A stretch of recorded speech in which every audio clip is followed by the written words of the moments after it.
We came to Minnesota, we started this program called Basehana, a crash course on Judaism for women. Because there were yeshivas for men starting as adults in their Jewish education, but there was nothing for women. So we figured, what the heck, let's start something for women. And this is like the early 70s, when the country was crazy. It was like the leftovers of the 60s. It was wild. It was crazy times. So we didn't ask anybody. We didn't do any research. Nothing. We said, let's make a place for women. We sent out flyers to campuses in the Midwest. Come. We had no plan. We had nothing. 18 women showed up. And we thought, they'll do a little sightseeing in the morning. They'll do a little shopping in the afternoon. And in the evening, we'll have a class for an hour or two, and we'll learn something. These women walked in military boots. They were the radical students of the 60s who were frustrated that they weren't able to stop the Vietnam War, and they tried to change campuses, burn down campuses. These were the chevra. They were not going to go shopping, and they were not going to go sightseeing. They wanted answers. It turned out that I end up teaching, which I didn't plan on doing, morning to morning. We would start 9 o'clock in the morning, and we would sit until 8 o'clock in the morning. Night after night, day after day, they wouldn't stop. They wanted answers. And mainly they wanted an answer to the question of, what is the purpose of life? They wanted to get right to the heavy duty, right? The next year, without advertising, the next summer, 42 women show up. We just figured, this is good, let's make a winter program. 102 women show up. And it's been going on ever since. But we really didn't know what we were doing. One woman came in the early 70s. She was sitting in class. The air conditioner was blowing like here, but she was sweating. Every class, she would sit there and sweat, and the room is cold. I had no idea. She was having withdrawal symptoms. She was an alcoholic. And she came to the program determined to stop drinking. But as she was sitting there, she was going through withdrawal symptoms. So it lasted about 10 days, and then she couldn't do it anymore, and she went out and got drunk. She came back and was so upset with herself that she slit her wrists. Sitting in the hallway, luckily somebody happened to walk by, and we rushed her off to the hospital, and she was okay. But now we realized we are so irresponsible. Do we have insurance? Are we supposed to have insurance? What if somebody got sick from the food we fed them? Like all of a sudden, all these legal issues that we never even thought of. And then we had the question of, what should we do? This woman wanted to stay and become observant, and her family back home was not observant. What do we do? Send her home? Keep her here? What do we do? We call the Rebbe's office. And we dictate the whole story. And within an hour, we get an answer from the Rebbe. The answer was, Shayich lehoireha. This pertains to her parents. We took that to mean, send her home. So I go to the hospital where she was still recovering, and I said,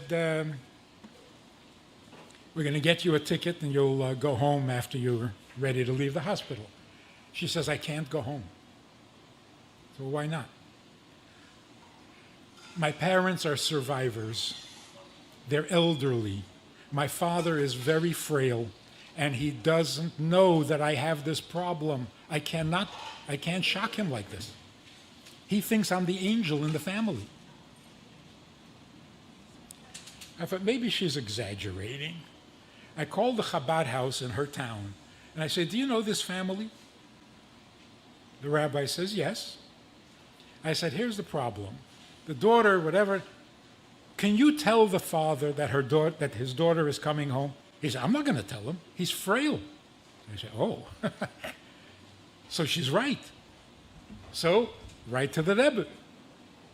Can't send her home because her father doesn't know and he'll dangerous to. We call the Rebbe's office for an answer, and we're talking to the Rebbe's Rabbi Chadakov, the Rebbe's secretary, and the Rebbe picks up the extension. And we're telling Rabbi Chadakov that she can't go home because her father doesn't know. The Rebbe says on the phone, 8 years and the father doesn't know? So we tried to explain. She stayed away, she stayed over, she kept it from him. And the Rebbe says, 8 years and the father doesn't know? I say, okay, we got the message. I go back to the hospital, I give her a dime, that's what it costs to make a long distance phone call. I say, call your father and tell him you're coming home. This is directly from the Rebbe.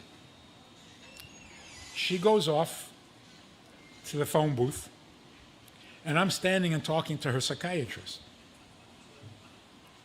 15 minutes later, she comes back, and she's beaming. She's shining.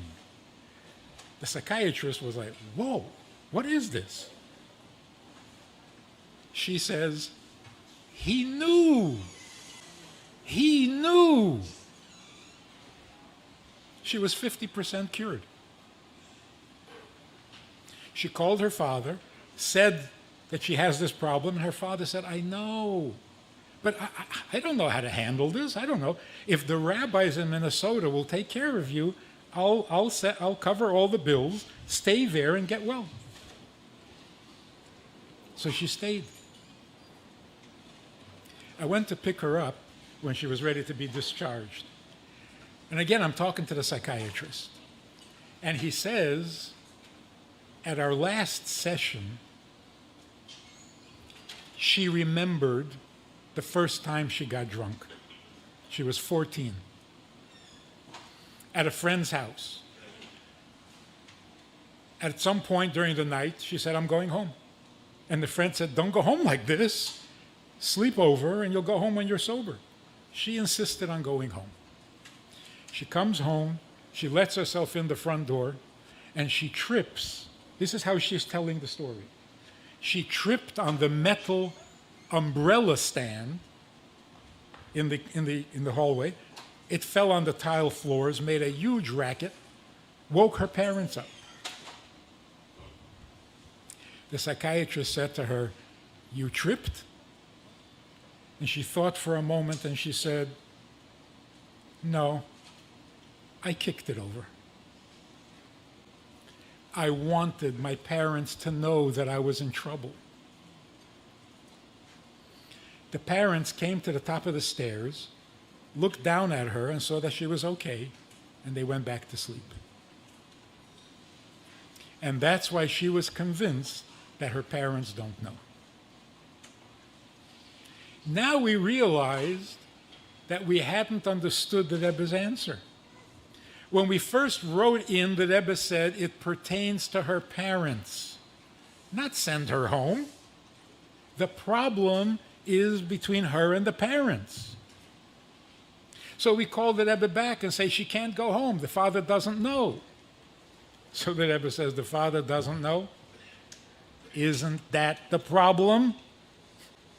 8 years she's suffering alone and her father doesn't know? When she made that phone call and discovered that her father did know, that was it. Her problem was 90% solved. She stayed a year in Minnesota. She eventually went home. She got married. The moral of the story is, this is true of everybody. Almost every one of our aches and pains, our worries, our anxieties, our depressions, is because we think that our Father doesn't know. It's not good. To think that your Father doesn't know undermines your health. It undermines your place in the world, your mission, your purpose, everything. The Rebbe's message was, what do you mean a father doesn't know? Of course your Father knows. Your Father in heaven knows. He knows, and that means he cares. So what are you worried about? What are you worried about? Our Father knows. We have a Sunday night program for VIPs that you might be interested in. It's informal, it's questions and answers, it's conversation. It's really relaxed, it's really pleasant, enjoyable, informative, and kind of community-like. It's a Sunday night program. There's a Wednesday morning program for the VIPs, and there's a Wednesday night program. All of it just conversation, casual, laid back, unscripted. So join us. Take a look. Click the link below and see which of the three suits you best, and join us for some enjoyable conversation.